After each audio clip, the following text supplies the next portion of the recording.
Hey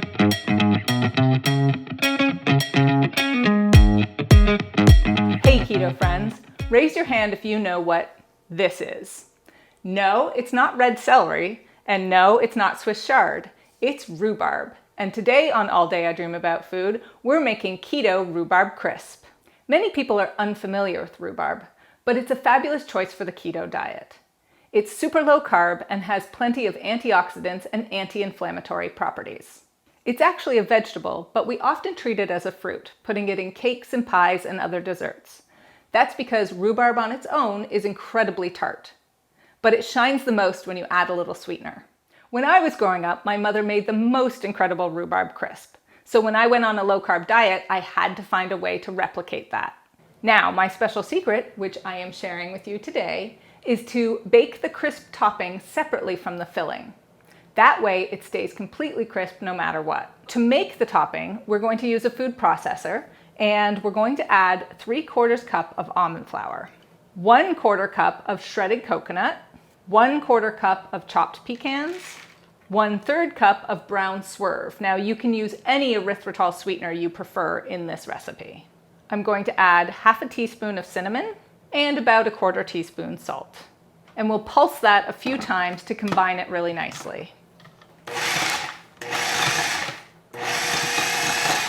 Now you want to take 5 tablespoons of chilled butter, and you want to cut it into very small pieces and scatter it over the rest of the ingredients.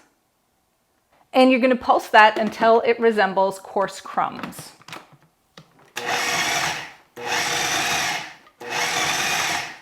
Now, if you don't have a food processor, you can still make this crisp. You want to just put all the ingredients in a bowl together with the chilled butter, and you want to use something like a pastry cutter or 2 sharp knives to just work the butter into the rest of the ingredients. So now you want to take a nice big rimmed baking sheet and line it with some parchment paper. And take your crumb mixture and just spread it out on the pan and kind of use your hands to spread it out evenly. Then you're going to top it with another piece of parchment or waxed paper. And you can just press it down with your hands, or you can press it down with a rolling pin. You basically just want it to stick together. And then just remove the top piece of parchment. And now you're going to bake it in a 300-degree oven for 20 to 25 minutes. Look for the edges to be golden brown. Now that we have our topping in the oven, we can get working on the filling.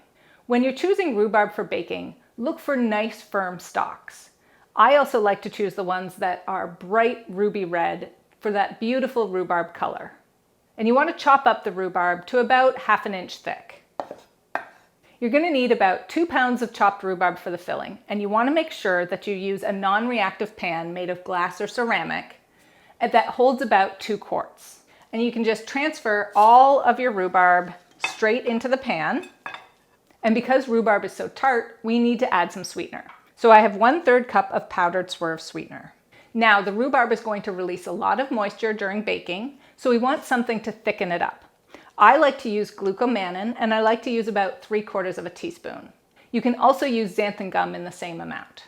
And you just want to stir it all right up in the pan itself. So I've just taken the topping out of the oven, and you can see it behind me cooling on the stove. When you first take it out, it won't seem crisp at all. In fact, it'll seem very, very soft. But trust me, if you let it cool completely, it will crisp up.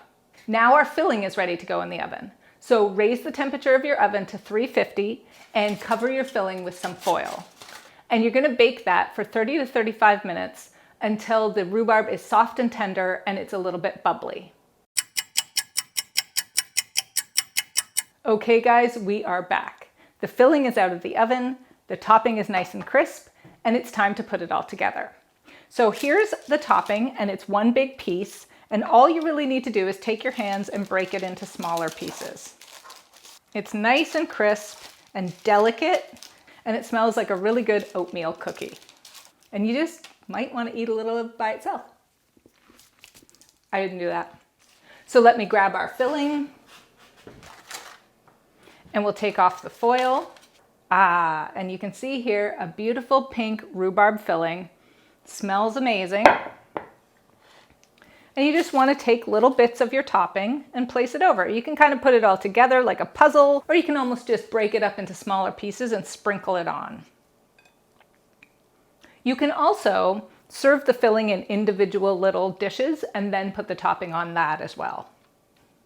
Now you may end up with a little extra topping depending on how thinly you rolled it, and that's totally fine. Trust me, it's delicious on ice cream, it's delicious on yogurt, it's delicious eating by itself. And that is our finished rhubarb crisp.